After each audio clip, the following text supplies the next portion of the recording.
So, those of you who've been here for a while, we embarked on our flight to transformation on Spirit Air. We have been enjoying our in-flight entertainment, which is getting back to the basics of our teaching and the science of mind and spirit. Science of mind and spirit, which is a philosophy, a faith, a way of life that gives us spiritual tools so that we might practice spiritual living, not just on Sunday, but in our whole life, that it becomes the lifestyle of the rich in spirit. And so we began this series of looking at the essence of the teachings of the science of mind and spirit with the fundamental principle of this teaching: God is all there is. There's one life, that life is God, that life is my life now. And the infinite life of the one Spirit is unfolding in and through and as me. I'm going to ask you to repeat that one more time with me this Sunday. God is all there is. God is all there is. There is one life, that life is God, that life is my life now. There is one life, that life is God, that life is my life now. The infinite life of the one Spirit, The infinite life of the one Spirit is unfolding itself in and through and as me. is unfolding itself in and through and as me. Own that idea. It is the truth of you. Then we continued by looking at the basic premise underpinning the teaching of the science of mind and spirit. There is a presence and a power for good in the universe greater than we are, and it can use us, and we can use it for good. Actually, I got that backwards. Anybody catch that? Just backwards from usual. Just from usual. Yeah. Yeah, you can't really get it backwards because it's all true, but I did kind of flip those a little bit. I was just checking to see if anybody had, including myself. So let's do that again. There's a presence and power for good in the universe greater than we are, and we can use it. And it uses us for good. Okay, now we got it straightened out. Okay, you ready? Let's do this. There's a presence and a power for good in the universe. Presence and power for good in the universe greater than we are. Greater than we are. And we can use it. And we can use it. And it can use us for good. And it can use us for good. Wow, now we're on the right track. Woo! Wow, who knew school was so hard, right? And last week we had the opportunity to look at some of the spiritual practices that support us and activate spiritual living in our lives. Practices like meditation, listening to Spirit, prayer, speaking with Spirit, visioning, catching Spirit's greater vision for our greater yet to be, worship, being in awe of creation, study, getting our mind right by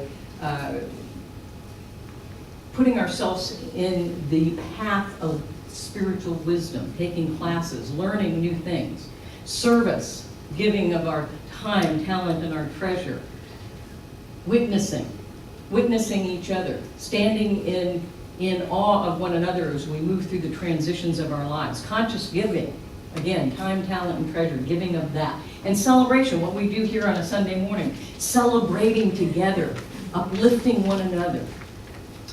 These are the spiritual practices that support spiritual living and unfold this teaching that we call the science of mind. The principles, the premise, and the practices of the science of mind is the promise. That is the promise. And so we're living ourselves into it. We're practicing ourselves into the promise. Ernest Holmes believed that the core promise of this spiritual path is the revelation of truth that sets us free. He wrote in the preface to the Science of Mind textbook, these lessons are dedicated to that truth which frees man from himself and sets him on a pathway of a new experience. Wow, how many of you have had that happen to you since coming to one of these spiritual centers, that you found yourself feeling more free and set on the pathway of a new experience? Anybody besides me have that? It's powerful. The Spirit has given us the kingdom of heaven on earth, the kingdom of unlimited possibilities, blessings endowed by Spirit that enable us to have the freedom to soar limitlessly. That is the promise. That is the promise. We're living ourselves right into it. And it's our privilege and our responsibility to accept and express those gifts that we have been given. They haven't been given to us so that we hang on to them tightly, but rather that we let loose and have them be expressed as fully as possible in and through and as us. In the Science of Mind Declaration of Principles, it says this: we believe in the direct revelation of truth through the intuitive and spiritual nature of the individual, and that any persons may become revealers of truth who live in close contact with the indwelling God. Every single one of us can become a revealer of truth, not only to ourselves, but to those whom we meet. That we can be the living experience and expression of truth right here, right now, in our lives, individually and collectively. In our direct personal relationship with the One, with Spirit, with truth, this sense of oneness with the one Spirit is the promise. That is the promise, and it's available to you whenever you're willing to accept it. And by the way, this sense of oneness with Spirit, this promise of oneness with Spirit, illustrates the difference between religion and spirituality. Religions evolved because some person had a numinous experience or a direct experience with Spirit, an aha, a revelation. And then they shared it with somebody, and somebody said, well, I want one of those too. Great. We'll institutionalize it so that everybody can have the same experience.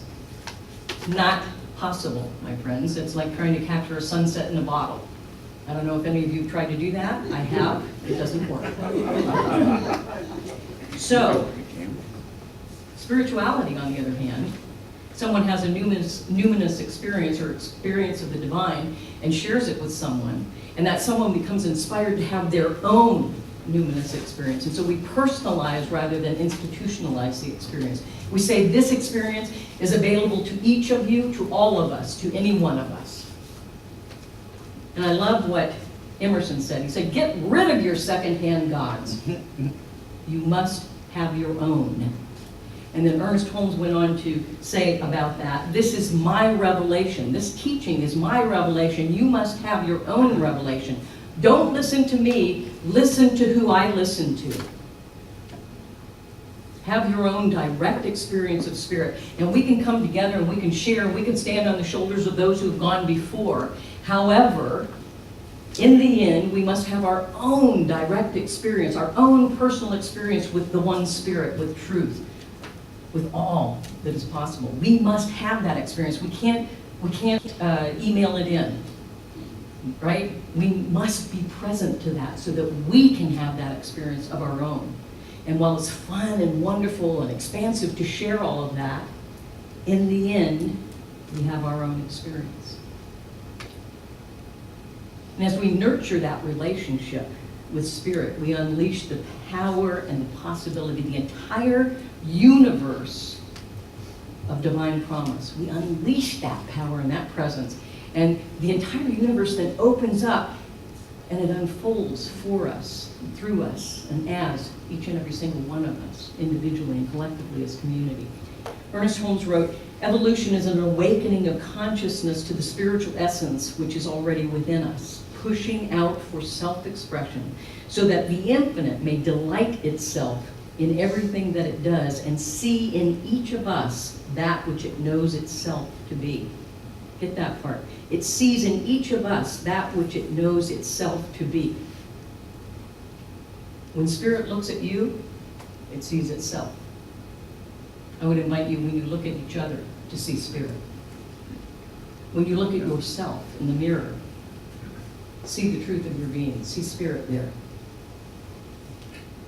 We're a reflection of, an expression of, an emanation of the one Spirit, each one of us, all of us. And our awareness of this oneness reveals itself as we evolve through the kingdoms of consciousness. The first kingdom of consciousness is that sense that life and creation happens to me. Why does this keep happening to me? That's to me consciousness. Life keeps happening to me. I'm a victim. Then we begin to evolve. We evolve into the revelation in the second kingdom of consciousness that life and creation happens by me.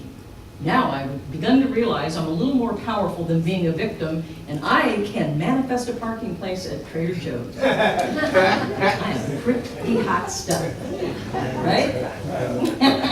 We know this is not easy, correct? So I'm pretty powerful now. I'm feeling my oats. I'm feeling pretty good. Yeah, life happens by me. But don't stop there, my friends. We move on to the third kingdom of consciousness. We further evolve into the realization that life and creation happens through me, that I am a vessel, a vehicle through which spirit expresses itself in the universe uniquely through me. And that feels pretty, feels pretty fulfilling. It feels even more, that makes the by me look like child's play. Now I'm getting the real sense of power that I am, allowing spirit to move through me. And yet, there's another kingdom of consciousness. When we evolve yet further, we move to the realization that life and creation happens as me. As me. That spirit expresses itself as me, uniquely and individually, and it can't be expressed exactly that way through anyone else. And that's true for each one of us. So each one of us is an essential part of that whole. And that call, that awareness, that experience of oneness, that is the promise. That is the promise. I want to share something with you. I know many of you have heard this reading before. Footprints in the Sand, are you familiar with that? Footprints in the Sand? Well, I've got a slightly different version I'd like to share with you that has to do with that idea of oneness. Imagine you and God are walking down the road together, and for much of the way, God's footprints go along steadily, consistently, rarely varying the pace.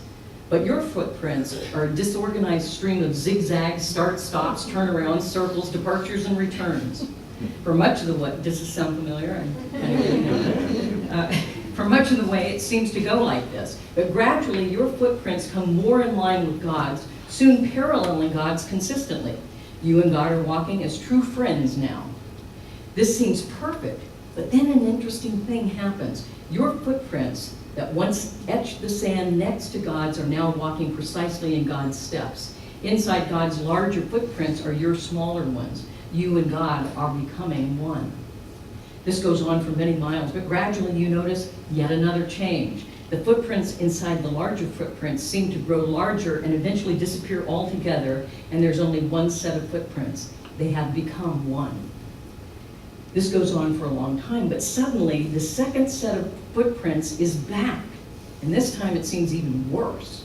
Zigzags all over the place, stops, starts, gashes in the sand, a veritable mess of prints.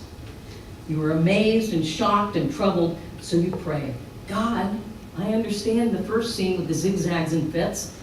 I was just learning that you walked with me through the storm and helped me learn to walk with you. And when the smaller footprints grew and filled into yours, I suppose that I was becoming like you in every way. So God, why was there this regression? The footprints separated, and this time it was worse than at first. Why, God? Why? And then God answered lovingly, didn't you know? It was then that we danced together. So when we really listen to that spirit within and follow that inner guidance, we are dancing with God. If you take the word guidance, G-U-I-D-A-N-C-E, God, you, and I dance. We are all called home to this sense of oneness with spirit.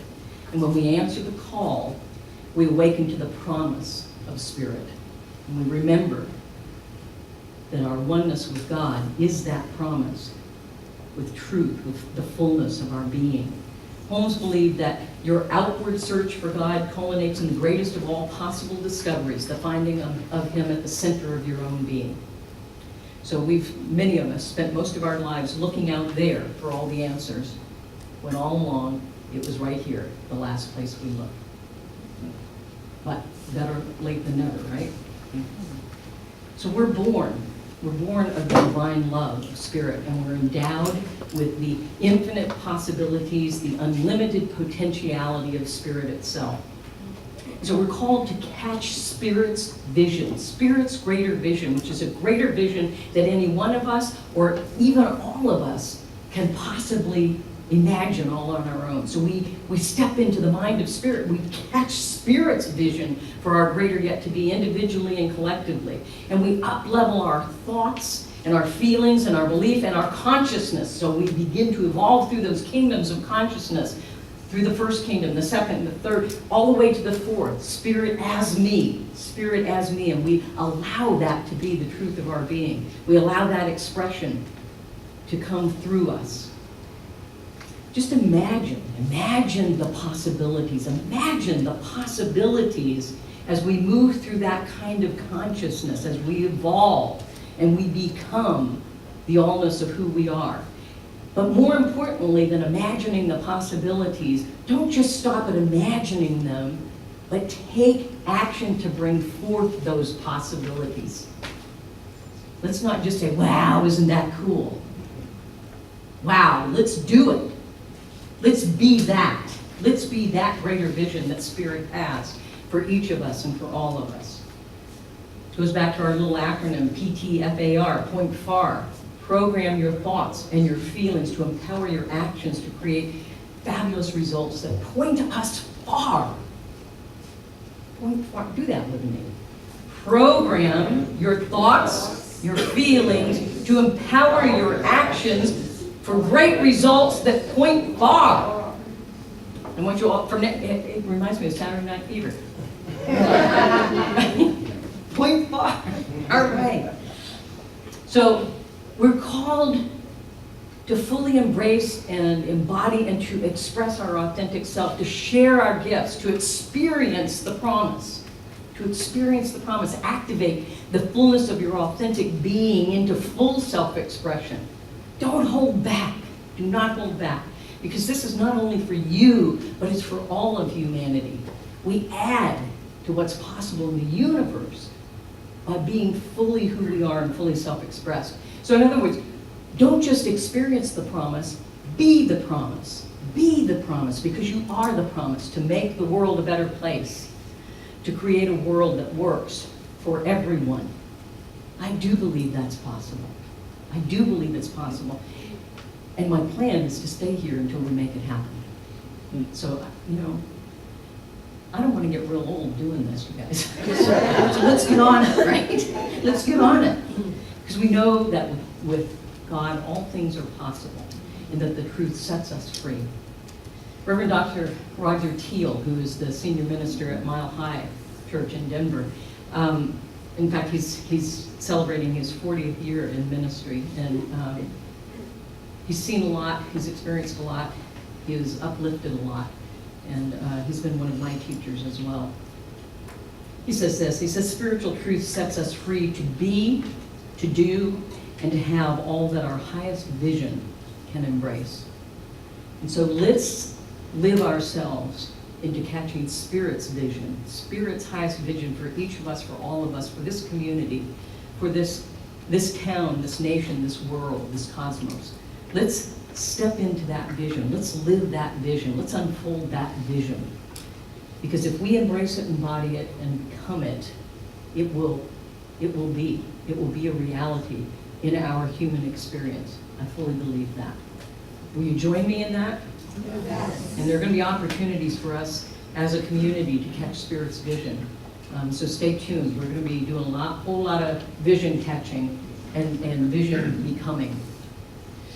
I want to close this talk series on the essence of the science of mind and spirit with the final conclusion written by Ernest Holmes in the Science of Mind textbook. And this is what he says, and I think it's as true today as the day he wrote it. In conclusion, what the world needs is spiritual conviction followed by spiritual experience.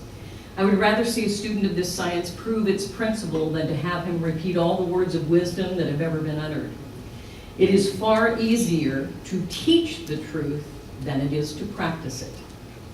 But the practice of the truth is personal to each, and in the long run, no one can live our life for us.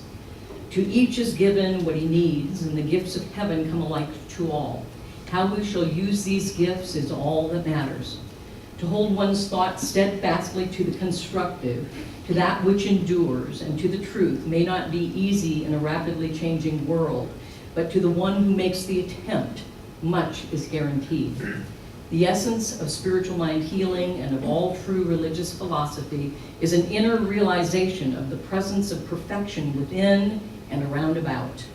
It is the hope of heaven, the voice of God proclaiming, I am that which thou art that which I am. That gives me chills. Truly powerful. We were led by a teacher who arrived on this planet way before his time and gave us a teaching that we get to take on into the next generations. And so own that, embrace it, embody it, become it, be it in this world. Blessings on your journey of the science of mind and spirit. Embody the principles and the premise, engage in the practice, and live as the promise. And so it is. And so it is.